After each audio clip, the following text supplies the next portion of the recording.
கர்த்தருடைய பரிசுத்த நாமத்திற்கு மகிமை உண்டாவதாக. இன்றைய வேத வசனம் சங்கீதம் 34:10.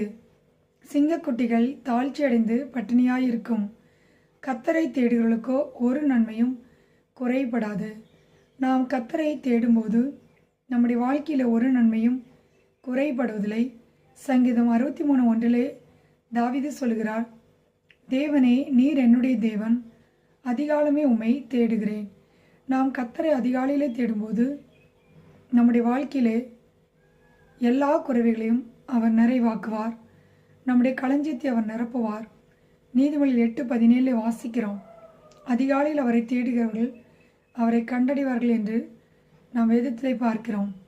நாம் கர்த்தரை அதிகாலையிலே தேடும்போது, அவருடைய சமூகத்தை நித்தமும் தேடும்போது கர்த்தர் நம்மை ஒருபோதும் தாழ்ச்சி அடைய விட மாட்டார். சங்கீதம் 23:1 வாசிக்கிறோம், தாவீது கர்த்தரை மேய்ப்பராக கொண்டிருந்தார். கர்த்தர் தாவீதின் வாழ்க்கையிலே எப்போதும் வெற்றியை கொடுத்தார். தாவீது வெட்கப்பட்டு போக விடவில்லை. கர்த்தர் என் மேய்ப்பராக இருக்கிறார், நான் தாழ்ச்சி அடையேன் என்று தாவீது சொல்கிறதை பார்க்கிறோம். ஆம் பிரியமானவர்களே, கர்த்தரை நாம் அதிகாலையிலே தேடும்போது, அவருடைய சமூகத்தில் அதிகாலையில் காத்திருக்கும்போது கர்த்தர் நம்முடைய வாழ்க்கையிலே எல்லா தேவைகளையும் சந்திக்க போதுமானவராக இருக்கிறார். நமக்கு குறைவுகள் ஏற்படும் பொழுது கர்த்தரை தேட வேண்டும். நம்முடைய வாழ்க்கையிலே தோல்வியின் மத்தியிலே நாம் கர்த்தரை தேடும்போது கர்த்தர் நம்மை வெற்றி சிறக்க பண்ணுகிறவராக இருக்கிறார். கர்த்தரை தேடுகிற நமக்கு எப்போதுமே குறைவில்லை. அவர் நம்மை நித்தமும் நடத்துகிறவராக இருக்கிறார்.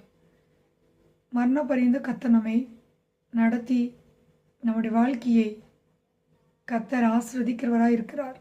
ஆம் பிரியமானவர்களே, அவருடைய ஐஸ்வர்யத்தின்படியே நம்முடைய குறைவுகள் எல்லாம் அவர் நிறைவாக்குறவராக இருக்கிறார்.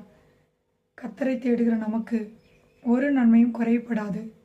கர்த்தர் தாமே இந்த வார்த்தைகளை கொண்டு உங்களை ஆசீர்வதிப்பாராக. God bless you.